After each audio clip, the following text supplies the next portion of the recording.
자, 안녕하십니까. 하이퍼립입니다. 자, 이번 시간에는 연세대학교 2025학년도 정시 모집 요강을 바탕으로 해서 연세대학교를 좀 더 분석하도록 하겠습니다. 참 해마다 이렇게 수능은 많은 변화가 있어요. 그렇죠? 전년도의 수능과 올해의 수능이 동일할 수가 없죠. 하지만 특히 올해는 참 변화가 많은 것 같습니다. 앞에서 말씀을 드렸었던 것처럼 의대의 증원에 대한 문제도 있고 또는 서울대학교, 고려대학교의 입시의 변화도 설명을 드렸죠.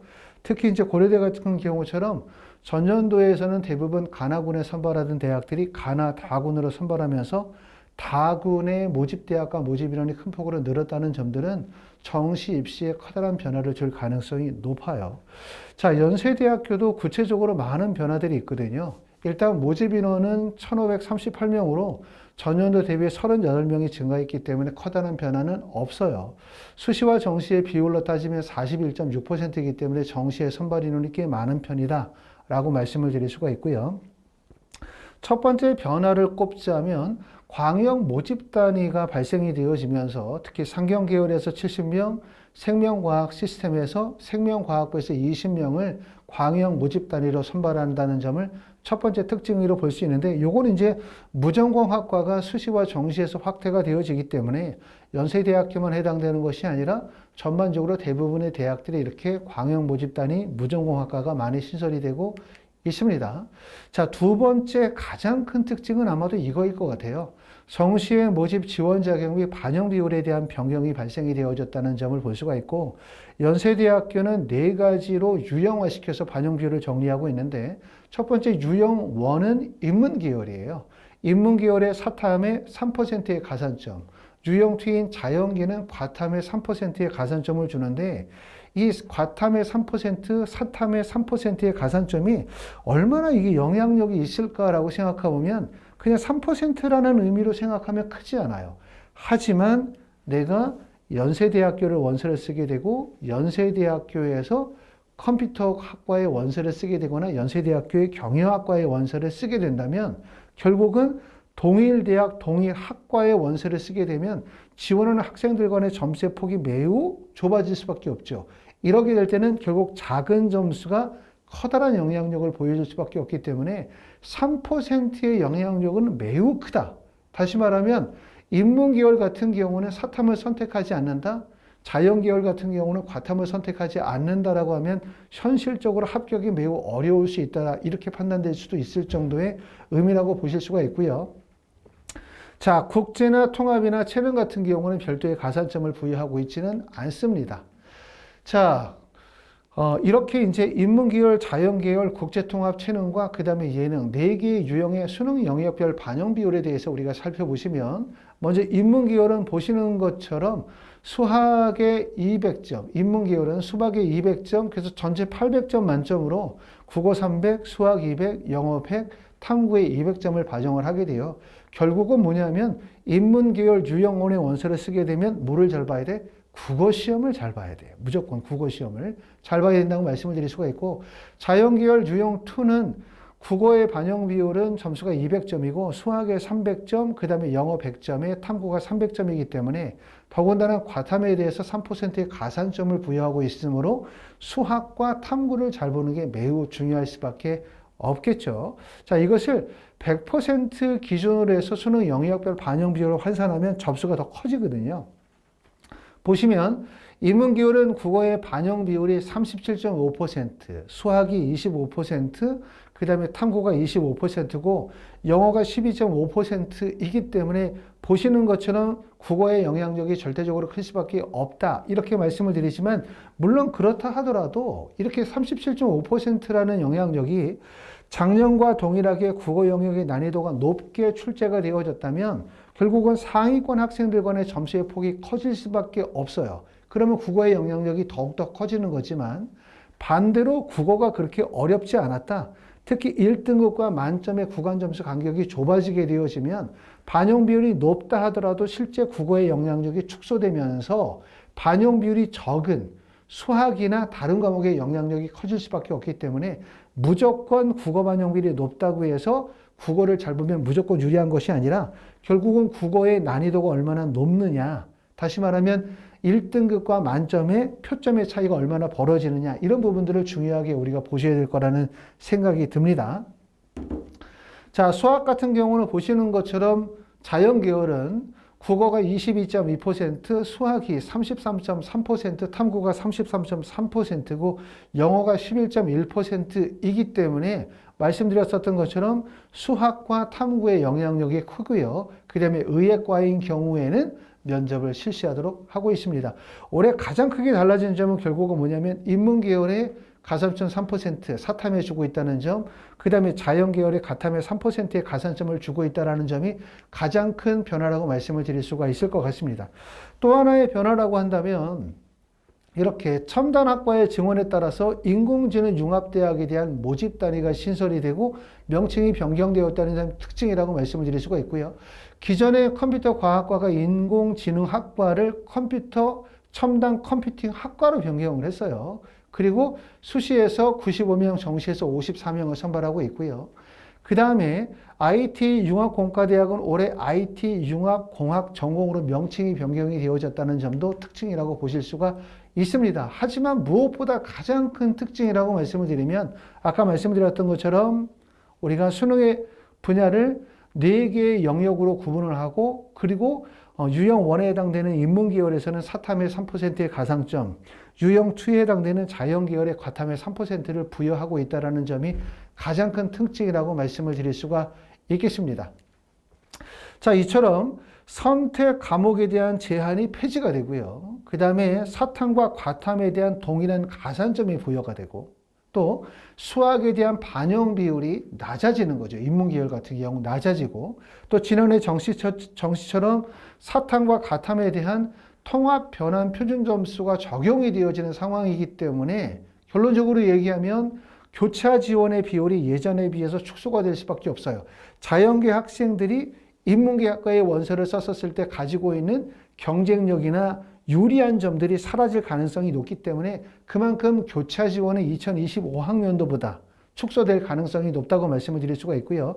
2024학년도에 연세대학교 문과계열의 교차 지원의 비율을 보면 합격생들이 전년도에는 53.1%였고요. 그 다음에 2023년도에는 67.3%의 비율을 보여주고 있기 때문에 교차 지원의 비율이 꽤나 높죠. 고려대학교의 전년도의 비율이 59.3%고 서강대학교가 61.3%, 서울대학교가 46.6%, 그 다음에 한양대학교는 41.7%고 성균관대학교는 전년도는 교차 비율이 급격히 늘었죠. 57.9%로 늘었습니다. 보시는 것처럼 교차 지원의 근본적인 목적은 대학을 목적으로 삼는 거기 때문에 사실상 서울대부터 중앙대학교 구간이 교차 지원이 집중되는 구간이고 연세대학교 교차 지원이 그만큼 높다고 볼 수가 있지만 말씀을 드렸었던 것처럼 이런 변화들이 결국 자연계 학생들이 문과 계열의 학과에 원서를 써서 교차 지원을 노리기가 불리한 요소라고 말씀을 드릴 수가 있겠죠. 인문계 자연계열이 입시가 통합이 되어지면서 자연계 학생들이 문과의 교차 지원을 많이 이루어지게 되고 이 교차 지원이 늘어나게 되어지면서 입시에 여러 가지 문제점이 발생이 되어졌죠. 이런 문제들을 해결하기 위해서 결국은 문과 사탐에 3%의 가산점을 부여함으로 인해서 자연계 학생들의 교차 지원을 막기 위한 의도다. 이렇게 보실 수가 있지만 이걸 올해 입시에서 잘 이해하실 필요가 있겠죠. 틀림없이 대부분의 자연계 학생들은 연세대학교 교차 지원이 불리하다고 판단할 거고 대부분의 인문계 학생들은 자연계 학생들에 비해서 3%의 가산점을 부여하고 있기 때문에 교차 지원이 유리하다고 판단을 하게 될 거예요. 하지만 이러한 부분들을 잘 이해하셔서 입시에 나타나는 표면적인 현상들, 표면적인 어떤 입시에 대한 예측을 결국은 뒤집어야 되겠죠. 그렇죠? 이런 판단이 꼭 필요하다고 생각하고 항상 말씀을 드리지만 정시는 AI나 알고리즘으로 가는 게 아니거든요. 모든 사람들이 하나의 방향으로 보게 되면 결국 한 지점으로 모든 분들이 몰릴 수밖에 없어요. 그렇기 때문에 입시에 대한 배경을 이해하고 흐름을 이해하면서 본인만의 전략을 세우는 것이 무엇보다 중요하겠다라는 생각이 듭니다. 자, 연세대학교는 고려대학교에 비해서 영어의 실질 반영 비율이 커요. 이러다 보니까 3등급을 맞으면 사실상 지원이 매우 힘들다고 말씀을 드릴 수가 있는데 1등급이 100점, 2등급이 95점이고 3등급과 2등급의 점수의 차이가 크죠. 3등급은 87.5점이기 때문에 그만큼 영어의 영향력이 크다고 말씀을 드릴 수가 있습니다. 자, 고려대학교와 서울대학교가 정시에서도 학생부 교과 내신 성적을 반영하고 있습니다. 여기에 따라서 연세대학교도 2026학년도부터는 일반 전형과 국제 계열의 학교생활기록부 교과 성적을 반영을 하게 되어지는데 구체적인 내용들은 이제 시행계획이나 모집 요강이 나와야 정확하게 알 수 있긴 하겠지만 일단 전교과를 반영해요. 전교과. 등급 또는 성취도별 점수를 반영하는 데 초점을 두고 있기 때문에 우리가 수시에서도 중요하지만 정시에서도 우리가 내신 성적의 중요성이 크기 때문에 적절한 내신의 관리가 꼭 필요하다고 말씀을 드릴 수 있습니다. 하지만 어디까지나 정시는 그래도 수능 중심의 전형이기 때문에 내신 성적이 다소 불리하다 하더라도 수능 성적에 강점이 있다면 합격 가능성이 높기 때문에 이걸 잘 전략을 짜야 되겠죠.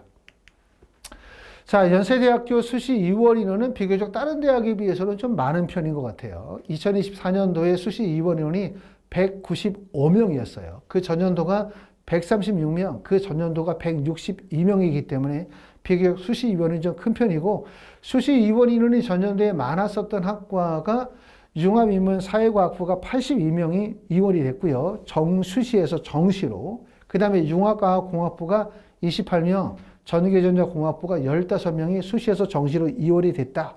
이 점을 우리가 확인할 수 있습니다. 자, 의학과의 면접 일자는 1월 14일인데 정시 의대 면접은 대부분 이 구간에 겹쳐져 있어요. 그렇죠? 이 구간에. 자, 2단계 평가 대상자의 발표는 1월 12일입니다. 가군에서 47명을 선발하게 되고요.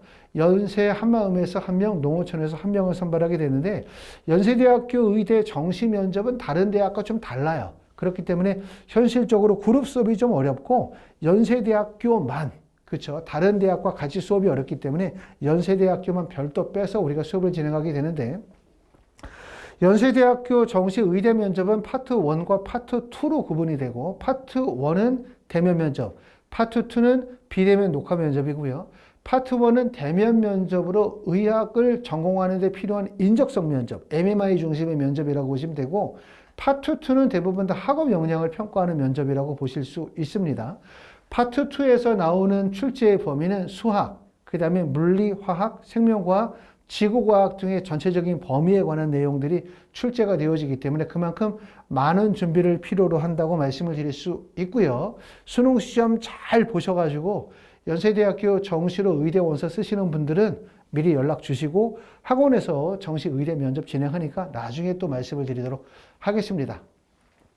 자, 지금 보시는 내용은 이제 국어 영역을 보여드리고 있는데 특히 국어 영역에서 자연계 학생들의 점수와 인문계 학생들의 점수 아래 나와 있는 것은 상위 누적 비율을 보여드리고 있는데 이 내용을 보여드리고 있는 이유는 바로 이거죠. 아까도 말씀드렸던 것처럼 연세대학교 2025 정시의 가장 큰 이슈는 바로 뭐냐면 수능 영역별 반영 비율을 4개로 구분하고 인문계 학생들에게서는 국어의 반영 비율을 높이면서 사탐에 대해서 가산점을 3%를 두고 있다는 점. 그 다음에 자연계열은 과탐의 반영 비율을 두고 있다는 점이죠. 그렇기 때문에 과연 작년과 다르게 올해는 어떤 결과가 나올까? 인문계 학생들과 자연계 학생들이 과연 유불리가 어떻게 판단이 되어질까를 이해하기 위해서 이 내용을 보고 있습니다.